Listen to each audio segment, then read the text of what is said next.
Hello, I'm Dr. Beth Goethe. And I'm Dr. Martha Leatherman. I'm a geriatric specialist in psychiatry. And I'm a neuropsychologist, and I specialize in aging. We're experts in dementia care, and we're here to provide you some information and answer some questions that we hear very commonly about dementia and other issues in aging. Hi. I have a question, Dr. Leatherman. One of the questions that families often ask me after I've done the testing with their loved one and have discovered that they do have Alzheimer's disease, they do have dementia, the families will often ask me, what can we expect? Mm-hmm. How long will this take? What kinds of things will we have to take care of? How will we know when we need to provide more help? There's a lot of uncertainty about the disease process and what the brain does and how the behaviors will change. Well, and I run into that a lot as well. A couple of things to think about first, and those of you who've watched these other film clips or video clips realize that there's Alzheimer's dementia and there are other kinds of dementia. So the things that we kind of generalize from Alzheimer's are not necessarily applicable to other kinds of dementia. So that's the first thing. And people have always heard kind of the 10-year number for Alzheimer's. From diagnosis to death is 10 years, but what is all in between there? And I think a lot of it has to do with realizing that the brain does more than just control memory. And it's not only memory that's affected in Alzheimer's, but all of the other functions, speaking, swallowing, ambulating, all of those things that you have to kind of plan for.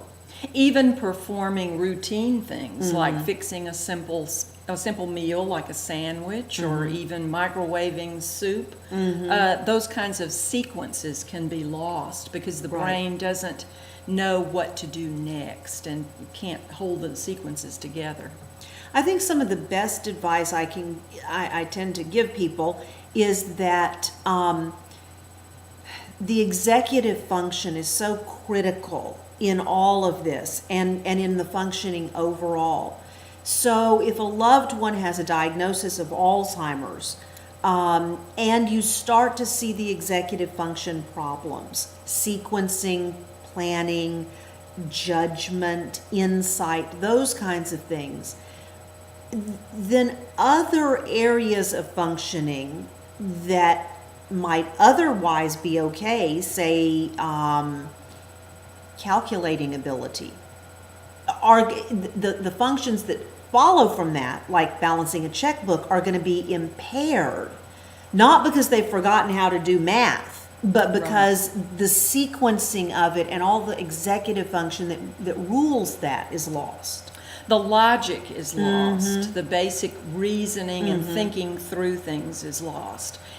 They may not eat unless someone is there with them, not because they're not hungry, but because, again, the initiative and the sequencing are gone because of the executive dysfunction. So they may be hungry, but their brain will not tell them or walk them through the steps to go get something to eat. And you can look at our clips on executive functioning and frontal lobes and learn a lot more about that. But I guess what I'm trying to say is that it may not be the natural progression of the Alzheimer's that somebody is not eating early on in the disease, but because of the executive function problem, you see more impairment. And so if you see that kind of trouble, you're going to have to provide more assistance earlier.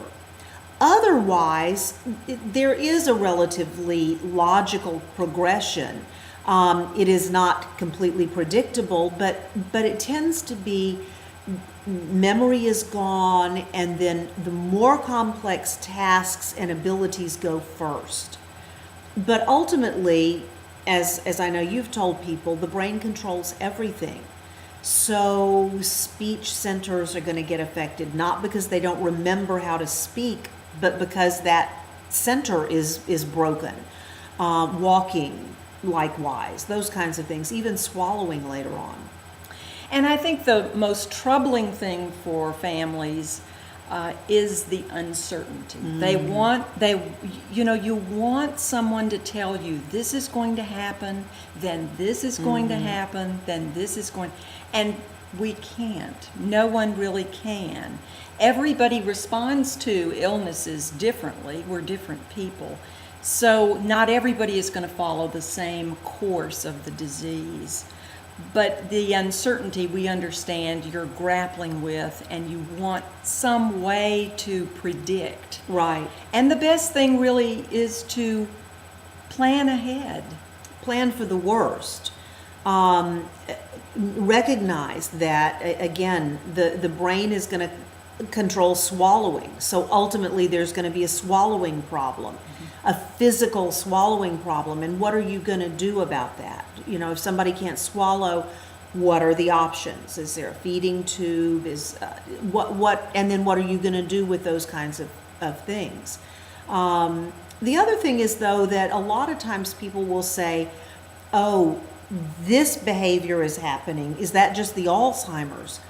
Sometimes it might not be. So with a change in behavior, you should probably check with your physician to see if there are other things that can be done to kind of reinforce the surroundings and the environment, prop the person up, and help them function a little bit better.